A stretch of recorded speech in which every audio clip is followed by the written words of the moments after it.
السلام علیکم۔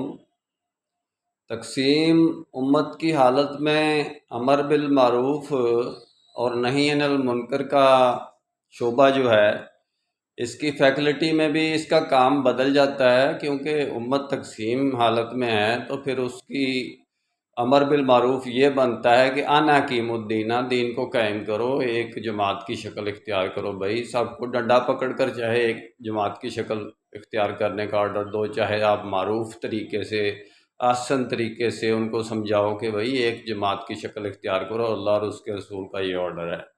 یعنی یہ تو ہو گیا امر بالمعروف۔ نہی عن المنکر کیا ہو گیا؟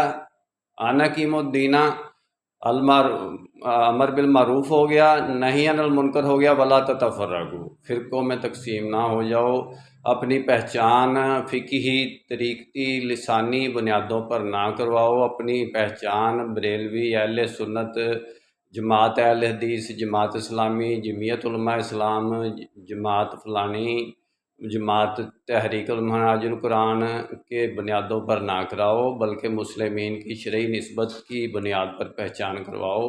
یہ نہی عن المنکر والا ڈنڈا، اس میں ڈنڈا پکڑنا پڑے گا اور ان کو سیدھا کرنا پڑے گا کہ بھائی یہ آپ ولا تتفرقوا، نہی عن المنکر والا شعبے کی یہ ڈیوٹی ہوگی۔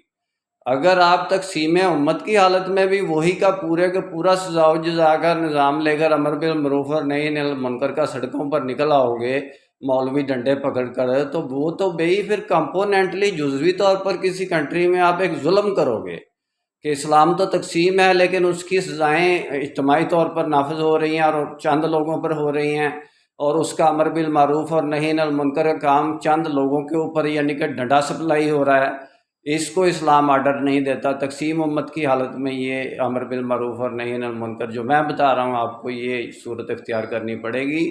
میرا کام اسلامک ورلڈ کی امن اور یونائٹی کا ہے، انشاءاللہ ڈیٹیل میں بات پھر ہوگی۔ نسبت وحدت خدمت خیر کے ساتھ، اللہ حافظ۔